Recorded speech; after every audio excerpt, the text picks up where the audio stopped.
perjalanan karirnya di kepolisian dengan penuh dedikasi hingga akhirnya dipercaya menjadi Kapolri pada tahun 1968. Selama masa kepemimpinannya, beliau dikenal tegas, berani, dan tidak segan menindak segala bentuk penyimpangan, bahkan yang dilakukan oleh kalangan elit. Hugeng menolak segala bentuk fasilitas mewah maupun gratifikasi dan lebih memilih hidup sederhana dengan mengutamakan kepentingan rakyat di atas kepentingan pribadi. Bahkan setelah pensiun, beliau tetap menjaga prinsip hidup bersih dan tidak pernah memanfaatkan jabatannya untuk memperkaya diri maupun keluarganya. Keteladanan anti korupsi Hugeng terlihat jelas dari berbagai peristiwa, salah satunya ketika ia menolak hadiah berupa mobil mewah dari seorang pengusaha. Tindakan itu mengejutkan banyak orang, namun justru mengukuhkan citranya sebagai seorang polisi yang benar-benar jujur. Keputusan-keputusan serupa seringkali penuh resiko, tetapi Hugeng konsisten berpegang pada prinsip bahwa aparat negara harus bersih agar dapat dipercaya rakyat. Karena sikapnya yang konsisten dan berintegritas, masyarakat menjuluki beliau sebagai polisi jujur yang langka. Hingga kini, nama Hugeng terus dikenang sebagai simbol kejujuran dan menjadi inspirasi bagi generasi penerus untuk berani menolak penyalahgunaan kekuasaan demi menjaga martabat bangsa. Nilai teladan yang dapat kita pelajari dari sosok Jenderal Hugeng, yang pertama ada kejujuran dan integritas.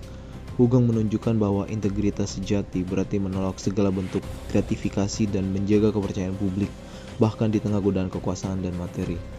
Integritasnya membuat masyarakat percaya bahwa masih ada pejabat tinggi yang benar-benar bisa diandalkan. Yang kedua ada kesederhanaan. Jabatan tinggi tidak mengubah gaya hidup Jenderal Hugeng. Kesederhanaannya menjadi teladan bahwa kekuasaan adalah amanah, bukan untuk memperkaya diri.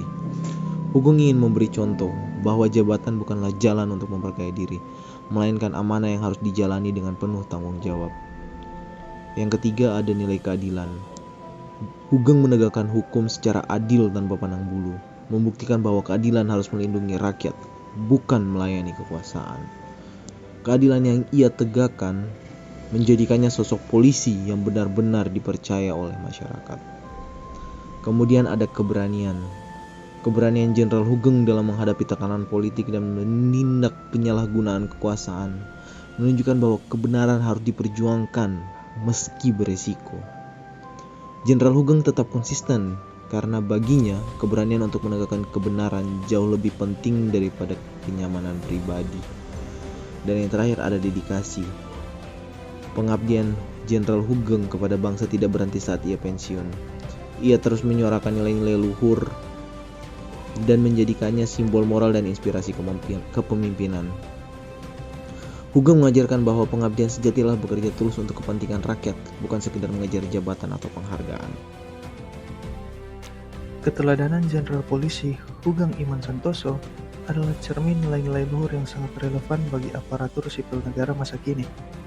Dalam setiap langkahnya, Hugeng menunjukkan bahwa integritas, keberanian, kesederhanaan, dan dedikasi bukan sekedar idealisme, melainkan komitmen nyata yang harus dihidupi. Ia membuktikan bahwa jabatan bukanlah alat untuk memperkaya diri, melainkan amanah untuk melayani rakyat dengan jujur dan adil. Warisan moral Hugeng bukan hanya cerita masa lalu, tetapi panggilan bagi kita semua untuk membangun birokrasi yang bersih, transparan, dan berorientasi pada keadilan sosial. Dengan meneladani sikap dan prinsipnya, ASN dapat menjadi garda terdepan dalam mewujudkan pemerintahan yang dipercaya dan dicintai oleh masyarakat. Mari kita jadikan keteladanan Hugeng sebagai kompas moral dalam setiap tugas dan keputusan, agar pelayanan publik benar-benar menjadi wujud pengabdian, bukan sekedar rutinitas.